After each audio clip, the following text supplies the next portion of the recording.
Lord our God. That day Jesus went out of the house and sat down beside the lake. Such a large crowd gathered around him that he climbed into a boat and sat down. The whole crowd was standing on the shore. He said many things to them in parables. A farmer went out to scatter seed. As he scattered seed, some fell on the path, and birds came and ate it. Other seed fell on rocky ground where the soil was shallow. They sprouted immediately because the soil wasn't deep. But when the sun came up, it scorched the plants, and they dried up because they had no roots. Other seed fell among thorny plants. The thorny plants grew and choked them. Other seed fell on the good soil and bore fruit. In one case, yield of 100 to 1. In another case, a yield of 60 to 1. And in another case, a yield of 30 to 1. Everyone who has ears should pay attention. Consider then the parable of the farmer. Whenever people hear the word about the kingdom and don't understand it, the evil one comes and carries off what was planted in their hearts. This is the seed that was sown on the path. As for the seed that was spread on rocky ground, this refers to people who hear the word and immediately receive it joyfully. Because they have no roots, they last for only a little while. When they experience distress or abuse because of the word, they immediately fall away. As for the seed that was spread among the thorny plants, this refers to those who hear the word, but the worries of this life and the false appeal of wealth choke the word and bears it no fruit. As for what was planted on good soil, this refers to those who hear and understand and bear fruit and produce. In one case, a yield of 100 to 1. In another case, a yield of 60 to 1. In another case, a yield of 30 to 1. This is the word of God for the people of God. Thanks be to God. Amen. Thank you, Siobhan.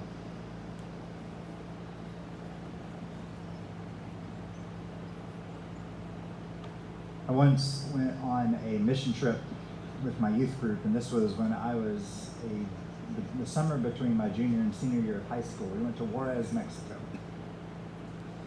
And we were there to pick up the work that had already been done with building a house. And so we get there, and we get to our site. We had a foreman who was wonderful. He had been through the whole project. He was great, super nice guy. He was skilled. He was from the neighborhood. We had the tools and supplies. But let's just say that a bunch of high schoolers from all over the country coming in probably isn't the most skilled workforce that you can have.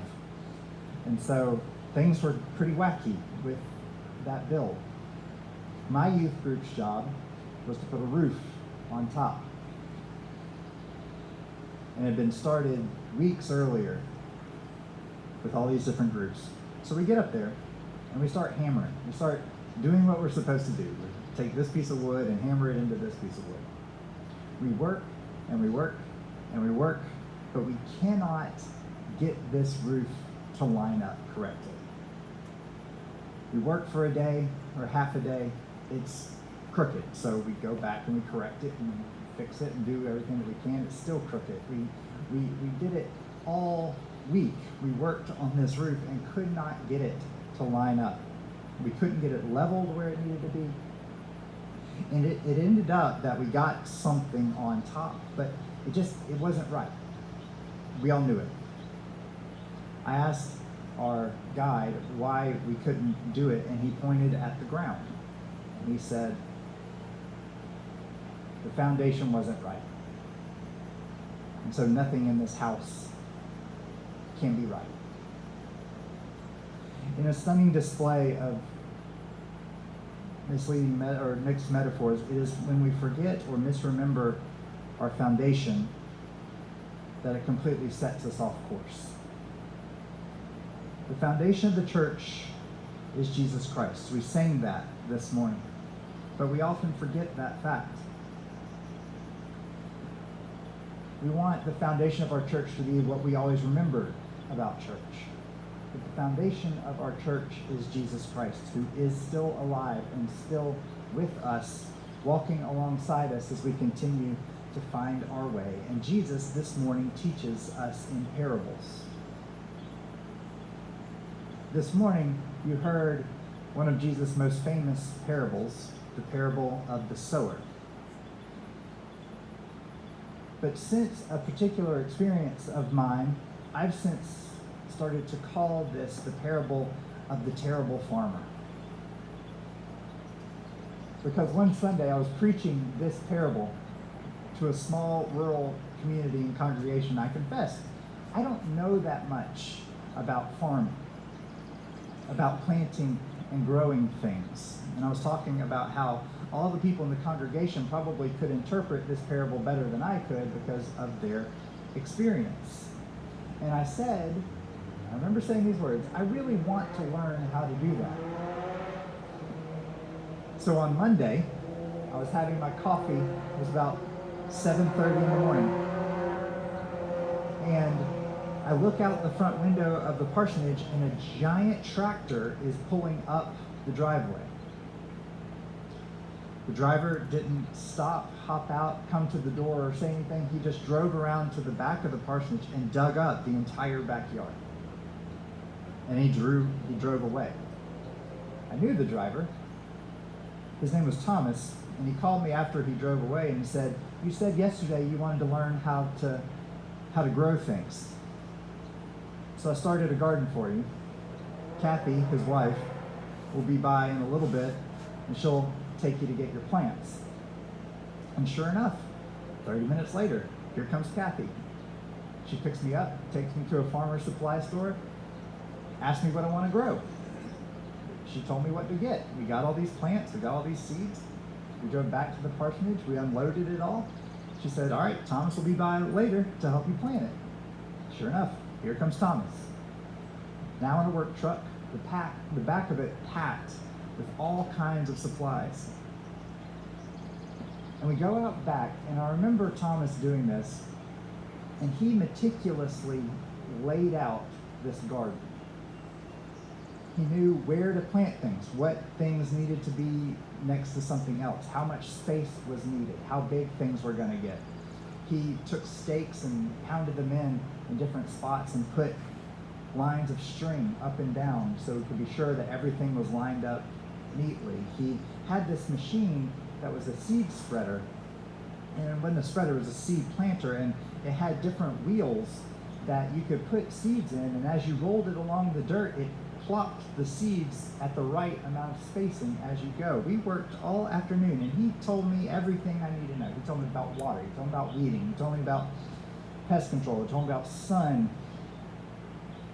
And we had this huge garden behind the parsonage. If you came to the parsonage anytime that summer, you left with 2 grocery bags full of corn, tomatoes, and zucchini, because that was all that I could end up growing, but I had a lot of it. And it gave me a lot of insight into this parable, which is why I call it the parable of the bad farmer. Because this farmer goes out to sow some seed and just throws it everywhere. The soil isn't prepared. The rows aren't laid out.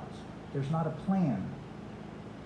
He throws seed on the driveways. He throws seed on the highways. He throws seed near the AC unit. He throws seed like on our paved parking lot up there. He just throws seed everywhere. And we learn from Jesus' explanation of the gospel that God is the sower and the seed is the good news. Why then does the farmer just give it away like that? Just throw it everywhere. And it's because everyone needs to hear it. Not just those we think need to hear it, or those we think deserve to hear it. Everyone needs to hear the good news, including us. Everyone needs to hear good news, even if we think we've already heard it before. We need to hear the good news. I got one of the most eye-opening lessons of how this works at the last church I served. I first need to describe, I was the associate pastor at this large, young church, both in terms of demographics, but also in terms of age of the church. The church was about 20 years old. And it was a ton of families, ton of kids. It was in a predominantly affluent area. And one day, a couple comes in with their teenage daughter, and they didn't look like everybody around them. He had a lot of tattoos. She had a lot of visible health problems. And the very first Sunday that they came, they joined. We give this invitation at the end of service for if anyone wants to come and join. Usually people call us and say, yeah, we're going to join, and we tell them about the church and that kind of thing. These people just stood up, walked to the front, and said, we want to join this church. Great. They joined. And as soon as they joined, I was standing with them after the service, and they turned to me and they said, can we have our wedding here? It was to be his second marriage. It was to be her third. And these folks really did have everything stacked against them. I went through counseling with them, and I said I would do it, but I said it will have to be in our fellowship hall because our worship center had an event that day. We would decorate it, we would do our best, but it would have to be there. We didn't have a traditional sanctuary there at the church. We had a big auditorium. They said, that's fine, that'll work. Well, the night before their wedding day, our entire area froze, completely covered in ice. People were trapped in their homes, people were trapped in their neighborhoods. Main roads kind of got to be okay later in the day, but the church parking lot was completely frozen over. So I called and told them, I said, look, we can't have anything there. The parking lot's frozen, it's not safe. They were disappointed, but they were understanding. I said, we'll figure out another time. So about an hour later, they called me back.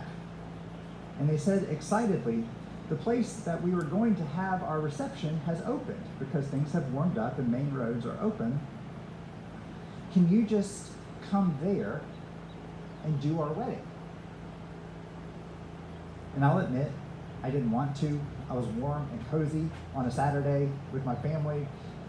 I didn't want to get out in these hazardous road conditions to get to a place to do this wedding. But I said yes, which is how I found myself performing a marriage ceremony in a bowling alley. It was in one of the party rooms that they have for kids' birthday parties. We went back, and I performed their wedding. The ceremony went fine. It was strange, as you can imagine. They were extremely joyful and grateful. Way more than I was, I confess. And then, I never saw or heard from them again. They never came to another church service, didn't hear a thing. Until last year, I got this very strange email from one of the members of that church. It was a forwarded email that, and the subject line said, "Is this you?" And he forwarded me an email from the husband who told me about how he and his wife were so happy when they were together. They had moved back to Illinois because of her health problems, and they had some family in the area. And they wanted to have that support. And they also knew that she didn't have much longer in life. She had died, he said. But he wanted to reach out to me to say thank you for doing that wedding. That the past few years have been the happiest years of her life. And that she was an organ donor, and that 75 people had received a gift from her life. In my humanity, in my logical, reasoning self, I was cynical. I was cynical about this couple. But in God's grace, the seed of good news was thrown anyway.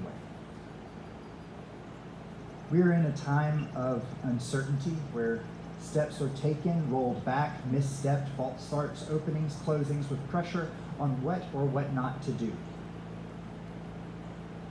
I pray that we can be gracious to one another And we can spread the good news of Jesus Christ anyway. Because God does, and that is our foundation. Amen. We're going to sing now a song called "And Are We Yet Alive?" You can stand and sing as you like, but I pray that in its singing,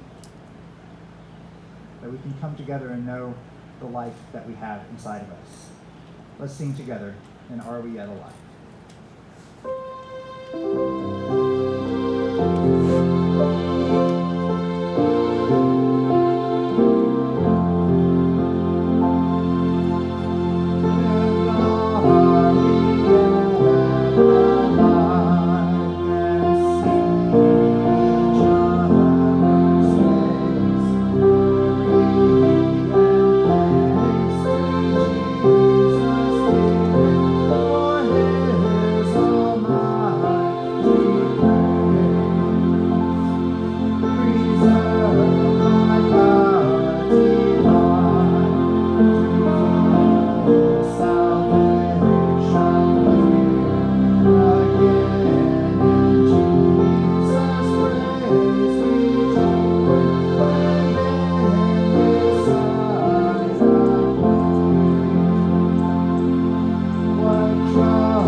Now, as we go from this place, we have our word from God to go and spread the good news to all that you meet in all the ways that you can and all the means that you can. I pray we go in that joy and in that grace and in that peace. Go in Christ's name. Amen.